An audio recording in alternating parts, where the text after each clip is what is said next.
I'm so excited to welcome Chris Lane to Pure Country.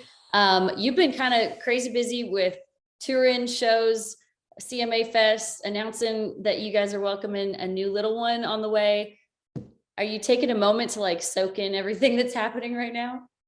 Yeah, it was an incredibly busy week with the announce of all that stuff, and then playing CMA Fest as well as some other festival shows. But yeah, we're so excited. We're a little Dutton has us a little exhausted. I'm not gonna lie. As you know, the newborn stage is pretty exhausting, and he's at that point in his life where he's starting to crawl around and wanting to walk everywhere. Yep. But yeah, it's we're so excited to welcome baby number 2 later this year, and we got our daggone hands full. So if anybody knows a good sitter, holler at us.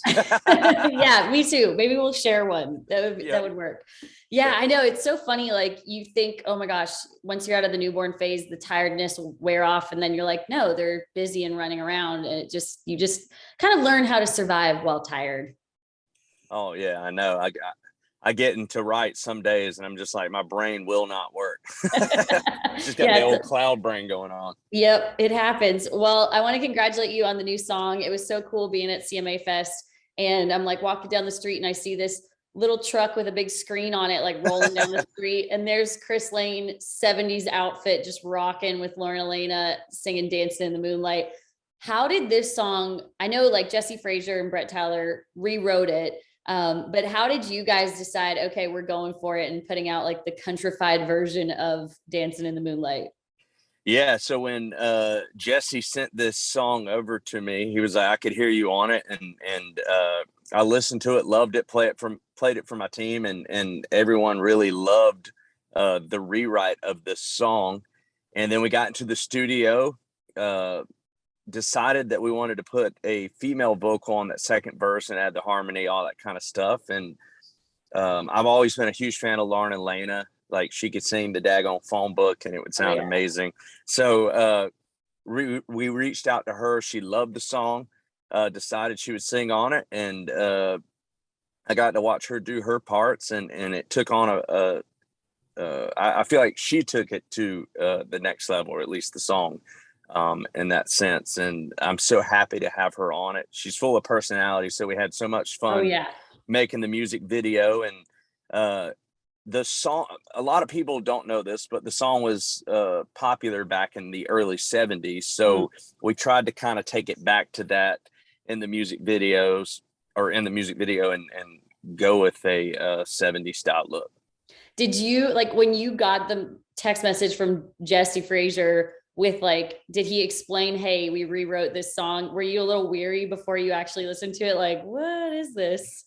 Yeah, for sure. But I thought they did an incredible job with it. And you know what? We just got the ultimate seal of approval. King Harvest, which was the group who originally did this song, just commented on the music video on YouTube and said, we are so honored, and I'd have to go back and read the comment, but I thought it was the coolest thing in the world. And they thought it was a great rewrite. They said that we sounded awesome, and I thought it was the coolest thing in the world. Oh, that's the best. That's like what you hope for if you're going to like remake a classic song like that. I was like, when I saw you guys were putting it out, I'm like, what is this gonna be like? And I feel like if there was ever to be a country version of Dancin In The Moonlight, they nailed it on writing this. Yeah, and my producer Joey, I feel like he did an incredible job of using like this hybrid between like almost like a 70s throwback sound with a new school production on it as well. And I feel like it's the perfect hybrid between what they did on theirs and you know, the approach he took on ours. For sure. Was it fun to finally get to play it live at, like, of all the places to play it live with Lauren Alaina, CMA Fest, like Party Central?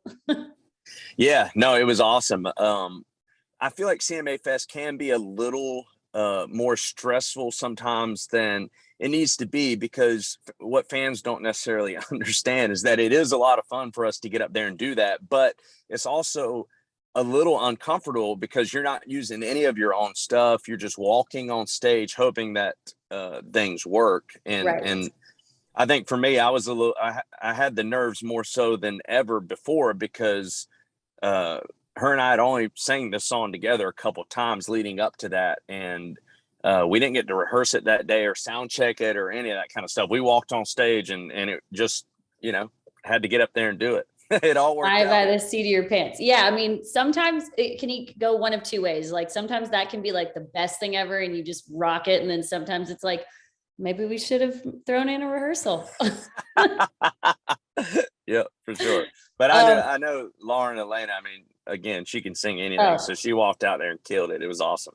But you have collaborated with a lot of powerful female vocalists in the past. Tori Kelly, like still one of my favorite voices in music. So you're used to getting up on stage with those girls that can sing it out of the park. And I feel like you have such a cool voice that I never would have expected Lauren Alaina and you to sing together. And I think that's the thing with collaborations right now that's so cool, is seeing people team up that you never would have, been thinking about in the future. Sure. And it happens and you're like, dang, this is cool. Heck yeah, I appreciate that. I know I feel lucky to have her a part of this one, that's for sure. So you got to bring your wife, Lauren, your favorite Lauren out, then second favorite Lauren is who you get to collaborate with, but out on stage. Now that she's actually announced, you guys have announced that you are welcoming the little one. Is it fun to get to experience this all over again after, having had Dutton and singing songs like Big, Big Plans and going, okay, now we actually are having the kids in the song? Yes, for sure. Yeah, it was a special moment. I try, if Lauren comes out to the show, it's one of those things, the crowd always chants her name. And it got to the point to where it was happening so much that I went out and purchased a blonde wig that I could walk over to the side of the stage, put on and walk out. And people got annoyed after a while after it. They're like, okay, Chris, we actually want Lauren though.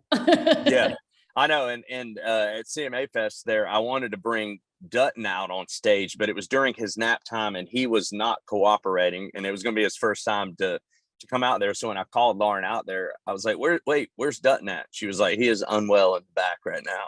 Yeah. You don't mess with nap time. That's No. You learn that the hard way sometimes. 100%. So you posted a photo. I had to ask this. It was like a couple months ago. You did an old age app on your face and you look identical to Chris Christopherson. And I know he's obviously in the music industry. Have you actually ever gotten to meet him? Because if not, you have got to show him that photo and be like, I might be your long lost son. That is funny. No, I don't know him at all. But if I ever do meet him, I will show him that photo, because a lot of people, I received so many messages over that photo saying you literally look just like Chris Christopherson. Yeah, I mean, you can predict kind of what you're going to look like when you're in your 60s or 70s, because I'm like, it's uncanny. I'm like, is that Chris Christopherson or Chris Lane? I'm not 100% hilarious. Sure. That is funny. So obviously, like anyone who follows you on socials, they know that music, clearly a big part of your life, family, big part of your life, but golf is like, one of your favorite things to do if you're not hanging out with the fam or doing music. Who's one of your favorite people in the industry to golf with? Because there's a lot of country artists out there that are great golfers. Yeah, I did this trip out to Pinehurst during COVID, and I realized how many country music artists love to golf. We had over 20 artists all in the same place. We had so much fun. And there's a lot of great, super talented singers that are great golfers. And I was quite surprised by that. And one being my own label mate, Jake Owen.